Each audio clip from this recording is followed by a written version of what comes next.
जय हिंद साथियों, आप लोगों के बीच में एक और वीडियो लेकर आ रहा हूं।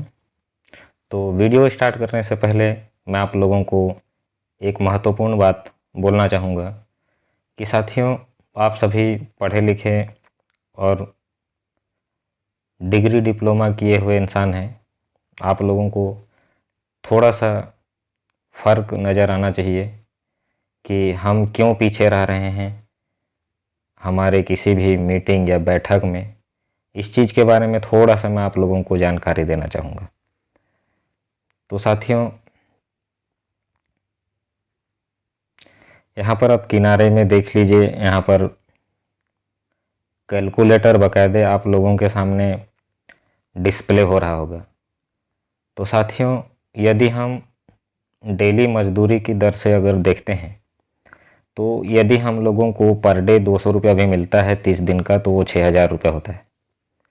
और यदि 300 रुपये के हिसाब से अगर 30 दिन का काउंट किया जाए तो 9,000 रुपये होता है। और 400 के दर पे अगर 30 दिन का काउंट किया जाए तो आप लोगों के समक्ष 12,000 रुपये आता है। और यदि 500 रुपये दर के हिसाब से 30 दिन का काउंट किया जाए, यानी कि एक मंथ का, तो वो 15,000 रुपये होता है।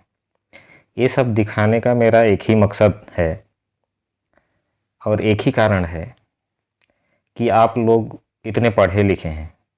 सोचिए, आज कोई 10th पास या 10th फेल या 8वीं फेल बंदा राजमिस्त्री का काम करता है, वो पर डे 400 रुपया 500 रुपया चार्ज करता है, तो भी उसको 12 से 15,000 रुपये पर मंथ मिलता है।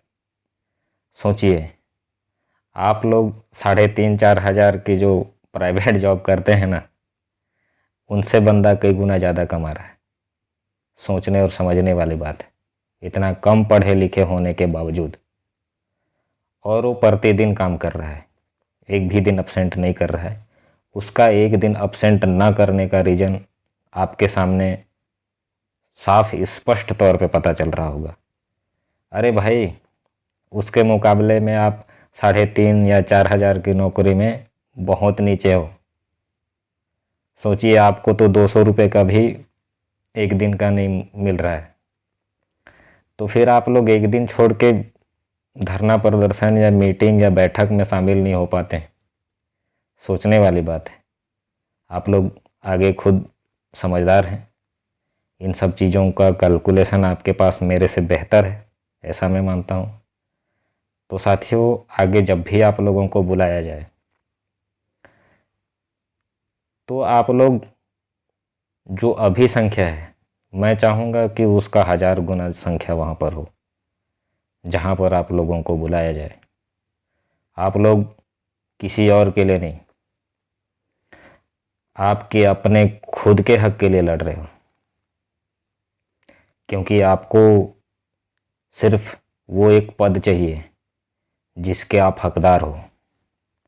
तो साथियों, उठिए, जागिए और तब तक लड़ते रहिए जब तक कि आपको वो एक पद ना मिल जाए। तो दोस्तों, चलिए आज का ये वीडियो शुरू करते हैं और देखते हैं हमारे साथियों ने रायपुर के एक दिवसीय सांकेतिक धरना प्रदर्शन में क्या कुछ डिबेट दिया है। आज ये इसका आप लोगों के सामने चौथा भाग प्रस्तुत है। तो चलिए शुरू करते हैं। और उन्हें ये बताना है कि हम जो मांग कर रहे हैं, अगर वो नहीं मानते हैं तो मजबूरन हमें रोड पे उतारना पड़ेगा। आज इज्जत से बैठे हैं, इज्जत से समझा रहे हैं, इज्जत से मना रहे हैं। मजबूर ना करें कि हम बेरोजगार बेइज्जती पे उतर जाएं।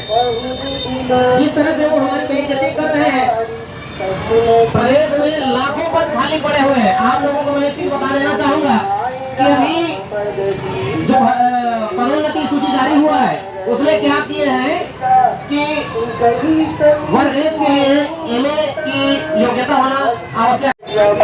ये जो हमारे साथ 12 सालों से अन्याय हो रही है, कई साथी अभी भी रजिस्टर में अपना नाम दर्ज नहीं करवाए आए हैं। नामजद इसलिए कराया जा रहा है कि ये साबित होता है कि ये सक्रिय साथी है। अधिकांश साथी तो ऐसे हैं कि आप लोगों को ऐसा करना था, वैसा करना था, ये नहीं करना था, वो करना था, ये होगा वो होगा, ऐसा बोलने वाले बहुत हैं। लेकिन मैदान जंग में आने वाले बहुत कम होते हैं। ठीक है, जो यहाँ आज आप लोग आए हो सबको मैं अपने अपने संगठन की ओर से नमन करता हूँ और साथ ही ये उम्मीद भी करता हूँ, साथ ही मैं ये उम्मीद भी करता हूँ कि आगामी जो अनिश्चितकालीन भूख हड़ताल होगा, धरना प्रदर्शन होगा, उसमें आप सबकी सहभागिता अच्छे से होगी। तो सभी साथी जो रजिस्टर भी चल रहा है उसमें अपना नाम और मोबाइल नंबर साथ ही जिला अंकित करेंगे। आप सभी साथी जो है यहाँ पर एक दिवसीय धरना प्रदर्शन डेट भी जो है धरना प्रदर्शन रखा गया है, जो कि आज बेरोजगारी का समस्या जो है दिन प्रतिदिन बढ़ता जा रहा है। तो बेरोजगारी को दूर करने के लिए हम सभी भाई साथियों जो है धरना प्रदर्शन में आए हुए हैं, जो कि अलग अलग क्षेत्रों से आए हुए हैं अपने अधिकार को पाने के लिए। जो कि हमारी यूपीए सरकार जो है बेरोजगारी को समझ ले रहे हैं और उन्हें सुलझाने की कोशिश भी नहीं कर रहे हैं। बेरोजगारी इतना बढ़ चुका है कि लोग बीएड करते हुए भी करके बैठ चुके हैं, फिर भी रोड में घूम रहे हैं, हार्ड वर्क कर रहे हैं, खेती कर रहे हैं, फिर भी भूपेश सरकार को दिखाई नहीं दे रहा है। उनको जगाने के लिए यह धरना प्रदर्शन जो है जारी किया गया है। यदि हमारी मांगे पूरी नहीं होगी, सरकार पूरी नहीं करेंगे, तो हमें भूख हड़ताल में बैठना पड़ेगा और हमारी मांगे को पूरा करना पड़ेगा। क्योंकि बेरोजगारी का समस्या जब से कोरोना हुआ है, कोविड का समय आया है, तब से बेरोजगारी जो है बहुत ही हो गया है। लोग अपने आप को बचाने के लिए, अपने परिस्थिति को सुधारने के लिए अनेक प्रकार के कंपनियों में, अनेक प्रकार के क्षेत्रों में कार्य कर रहे हैं। सबसे ज्यादा विडम्बना है कि जो छात्र छात्रा है वे अपने जीवन यापन के लिए कंपनियों में जाते हैं और उन्हें अपने ऊपर पढ़ाई की ऐसा बोल के बहुत ही विडम्बना झेलना पड़ता है। जो कि यह सरकार की जिम्मेदारी है, जो बेरोजगार को दूर करने का प्रयास करेंगे। इतना ही नहीं कि वे सभी को रोजगार दिलाएंगे और हमारे मांगे जो पूरी करना है 30,000 जो 35,000 पोस्ट है उनको निकालेंगे और हमारे नाम को पूरी करेंगे। इतना कहकर मैं अपना स्थान ग्रहण करना चाहता हूँ। बोलो भारत माता की, भारत माता की। हमारी मांगे भारत माता की जय।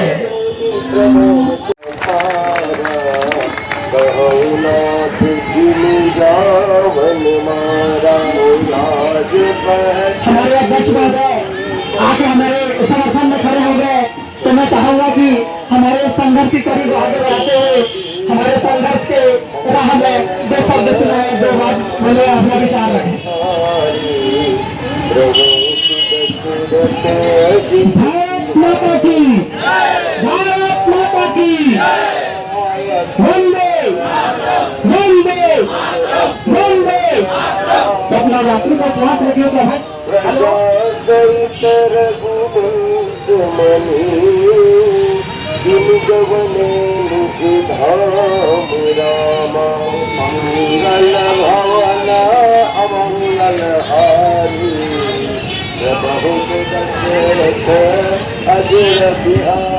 चलिए भारत माता की, भारत माता की। छत्तीसगढ़ प्रशिक्षित बीएड संगठन, छत्तीसगढ़ प्रशिक्षित बीएड संगठन। साथियों बहुत खुशी हुई कि हमारे कला संकाय के इतने सारे साथी आज एक्टिव हैं और निश्चित तौर पे हमें एक्टिव रहना पड़ेगा, क्योंकि 11 साल किसे कहते हैं, 11 साल से सहायक शिक्षक की और कला संकाय की एक भी भर्ती नहीं आई। जहां एक तरफ सरकार बड़े बड़े वादे करती है कि छत्तीसगढ़ में 70,000 80,000 शिक्षकों के पद खाली है, वहीं महज 15,000 पदों को भरने में आज 5 साल होने वाले हैं, ये आप सबको ज्ञात है। और मेरी सोच यही थी और जो साथियों सबकी सोच हमारी यही थी कि जैसे तैसे ये भर्ती को जैसे कंप्लीट करवा कर फिर अगली भर्ती के लिए हम तैयारी करेंगे और लड़ाई लड़ेंगे। हमारा जो प्लान था ये 2021 सितंबर अक्टूबर से हम आंदोलन करना शुरू कर देंगे, ये सोचे थे। लेकिन जिस हिसाब से सरकार इस भर्ती में धीरे धीरे आगे बढ़ रही है, हमें ये सोचने पे मजबूर कर दिया कि अब सही भर्ती आएगी कि नहीं आएगी। और बिल्कुल सही समय में हमने सही समय चुना है कि आज हम आंदोलन में बैठ गए हैं। ये एक सांकेतिक रूप से आज हमारा आंदोलन है, सिर्फ और सिर्फ बताने के लिए, दिखाने के लिए कि हम बेरोजगार युवा तैयार हैं। जिस पद के लिए, जिस चीज के लिए हमने बीएड किया है या बीएड किया है, वो पद लेने के लिए हम तैयार हो चुके हैं। अब हमें कोई नहीं रोक सकता। हम हमारा एक पद, हमारा जो शिक्षक का एक पद है वो हम लेकर रहेंगे और इसी सरकार से लेंगे, कांग्रेस सरकार से लेंगे, इसी शासनकाल में लेंगे। निश्चित तौर पर इसके लिए हमें और मेहनत करनी होगी, क्योंकि संख्या जिस हिसाब से दिख रही है ये बहुत कम है। हालांकि जो पिछले साथी है, जो पहले से हमारे साथ जुड़े हुए लोग हैं, उन्हें जानकारी होगी। शायद बहुत सारे लोग ऐसे हैं जो पहले से जुड़े हुए हैं। तो पीछे में बैठे भाई हमारे, उनका नाम भूल रहा हूं मैं, अरुण साहु भाई, है ना। हम लोग तो 15 लोग रहकर भी आंदोलन किए, मात्र 15 लोग रहकर आंदोलन किए हैं। उस समय तो स्थिति ऐसी थी कि टेंट लगाने के लिए भी पैसे नहीं हुआ करते थे। तब भी हमने धीरे धीरे करके जज्बे के साथ आंदोलन किया। निश्चित तौर पर जब 2017 में सबसे पहले हमने आंदोलन किया था 12 जून को, जब व्याख्याता की भर्ती आई थी, लगभग 3500 व्याख्याता के पद निकाले गए थे। उसके बाद निरंतर हम लड़ाई लड़ते रहे। जब उस समय सत्ता में बैठी भाजपा सरकार ने नहीं सुना, तब हमने उनका खुलकर विरोध किया और हमारे सभी साथियों ने उसका खुलकर विरोध किया और कांग्रेस पार्टी का हम समर्थन किए। और हमारे समर्थन का ही असर था कि आज कांग्रेस पार्टी 70 सीटों पर हमारे छत्तीसगढ़ में विराजमान है। और निश्चित तौर पे उस समय भी और अभी भी हमने उस समय भी कभी भी मांग की थी तो सिर्फ और सिर्फ भर्ती की मांग की थी। हमने साइंस की भर्ती की या कला की भर्ती की मांग नहीं की थी, हमने सिर्फ और सिर्फ भर्ती की मांग की थी। उस समय भी जब भर्ती निकली, भर्ती निकलने के बाद हम सीएम साहब के पास गए, सिर्फ और सिर्फ एक बार गए। मैंने लोगों से कहा कि एक बार नहीं भाई, हमें 2-3 बार करना चाहिए। सीएम के अलावा शिक्षा मंत्री से मिलते हैं और जो मंत्री हैं सभी मंत्रियों से मिलते हैं, चर्चा करते हैं। हो सकता है 200 पोस्ट निकालने हमारे कला वालों के लिए, लेकिन उस समय लोगों ने ध्यान नहीं दिया और मैंने भी ध्यान नहीं दिया। मैं साफ बता रहा हूँ। उसके बाद जैसे जैसे ये भर्ती शुरू हुई, एग्जाम हुआ, एग्जाम होने के बाद रिजल्ट आया और भर्ती फिर अटक गई। तब तक मैं भी चुप रहता था कि होगी भर्ती, लेकिन जब भर्ती अटकी तब हमने फिर से आंदोलन करना शुरू किया। और कोई माने या न माने, ये हम सबके, आप सबके आंदोलन का ही प्रतिफल है कि जो भर्ती 2019 में निकली थी वो आज तक चल रही है। वो भर्ती कब तक हो जाता। व्यवस्थित मैडम, वो हमारे क्रांतिकारी साथी है, ये शुरू से आ रही है। मेरी बात है, ये बात मैंने के लिए शुरू से हमारे साथ है और मेरे साथ पढ़ी है। आपको साथी हो गया उनका। तो यही है कि एक बार में सफलता नहीं मिलती तो हमें बार-बार प्रयत्न करना होगा, क्योंकि कोशिश करने वालों की कभी हार नहीं होती। लंबी पार्टी जब दाना लेकर चलती है ना, तो उसी दीवारों पर सवार फिसलती है। ये बहुत बढ़िया तरीका है और साहब बच्चन जी का कोशिश करने वालों की कभी हार नहीं होती। तो निश्चित तौर पर आज जो है, आज हमारा सांकेतिक रूप से है, सिर्फ और सिर्फ दिखाने के लिए, बताने के लिए कि हम तैयार हो चुके हैं, हम अपने पद को लेने के लिए निश्चित तौर पर तैयार हैं। भविष्य में इससे ज्यादा संख्या में आएंगे और ऐसा आएंगे कि जब तक वैकेंसी नहीं निकलेगी यहाँ से उठेंगे नहीं, यहाँ से जाएंगे नहीं। हमारा घर ये धरना स्थल रहेगा, हमारा खाना पीना इसी धरना स्थल में रहेगा, हमारा सोना इसी धरना स्थल में रहेगा, जब तक की वैकेंसी नहीं निकल जाएगी।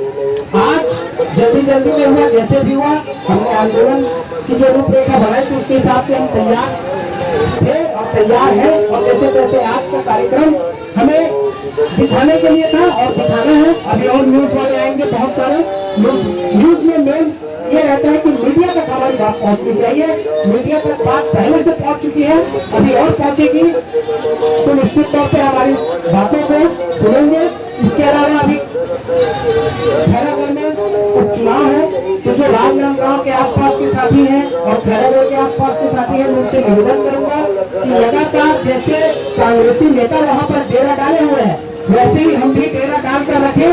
सिर्फ और सिर्फ कांग्रेस पार्टी के नेताओं से न मिले, अभी जो विपक्ष की जो पार्टी है उनसे भी मिले और सबको अपनी पीड़ा बताएं, ताकि हमारी पीड़ा आने वाले समय में विधानसभा में भी गूंजे। ठीक है साथियों, आगे और बात करूंगा मैं। तब तक हमारे सचिव सुशांत भराई जी मंच पर उपस्थित छत्तीसगढ़ प्रशिक्षित डीएसपी संगठन के प्रदेश अध्यक्ष बड़े भाई दाऊद खान जी, प्रदेश उपाध्यक्ष बड़े भाई शिव चंद्राकर जी, कला संकाय के सभी साथी, प्रदेश कार्यकारिणी के सदस्य एवं मेरे प्यारे साथियों,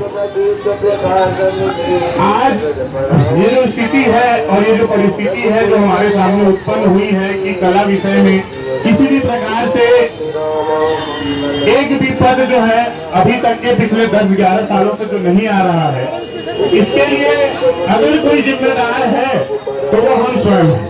ये चीज को, इस बात को हम सबको स्वीकार करना पड़ेगा।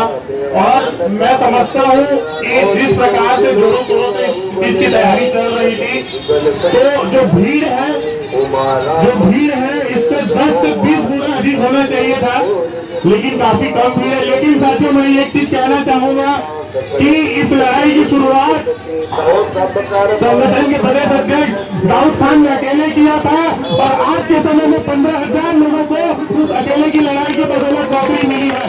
तो हमको हार नहीं मानना है, 1 हो चाहे 10 हो चाहे 100 हो, इस लड़ाई को हमको अंतिम तक लड़ना है। जब तक के कांग्रेस पार्टी ने जो घोषणा किया है कि पूरे 60,000 पदों पर नियुक्ति नहीं हो जाती, तब तक के ये लड़ाई हमारी जारी रहेगी। मैं सभी साथियों से अनुरोध करूंगा कि बहुत से ऐसे साथी हैं जो इस चीज को नहीं जान रहे हैं कि भर्ती की लड़ाई किसी संगठन या किसी लोगों के द्वारा लड़ा जा रहा है। बहुत सारे ऐसे साथी हैं जो पिछले 10-12 साल से डीए किए हुए हैं और घर में बैठे हुए हैं। तो आप सभी से यह अनुरोध है कि जिन लोगों से आपका संपर्क है, जिन लोगों से आप बातचीत करते हैं, जिन लोगों तक आपकी पहुंच है, उन सभी को इस चीज को बताइए कि छत्तीसगढ़ प्रशिक्षित डीएसपी संगठन वापस से प्रशिक्षित लोगों की लड़ाई लड़ने के लिए आ चुका है। फिर से जिस प्रकार से हमने 4 बार मुख्यमंत्री निवास का घेराव किया था, 3 बार भूख हड़ताल अनशन पे बैठे थे, इस बार 30 बार बैठना पड़े या 10 बार घेराव करना पड़े, हम करेंगे और 45,000 पदों पर नियुक्ति लेकर रहेंगे। ये प्रयास जब तक नहीं करेंगे साथियों, तब तक ये कुछ नहीं होने वाला। ये कम लोगों की भीड़ देख के हमको हताश नहीं होना है, ये कम लोगों की भीड़ को देख के हमको हार नहीं मानना है। हमारे बीच में एक खड़ा का साथी 100 के बराबर है। हम इस लड़ाई को तब तक लड़ेंगे जब तक 45,000 पदों पर भर्ती नहीं हो जाती है। और मैं आप सभी को एक चीज बताना चाहूंगा कि किसी को भी आपको अपने से अलग नहीं सोचना है। जिन साथियों की नियुक्ति हो चुकी है, मैं उस दिन मीटिंग में भी बोला था, आज फिर से बोल रहा हूँ कि वे सभी साथी हमको आर्थिक रूप से मदद करेंगे। किसी भी प्रकार से हम पीछे नहीं होंगे जब तक के 45,000 पदों पे पूरी भर्ती नहीं हो जाती। धन्यवाद साथियों।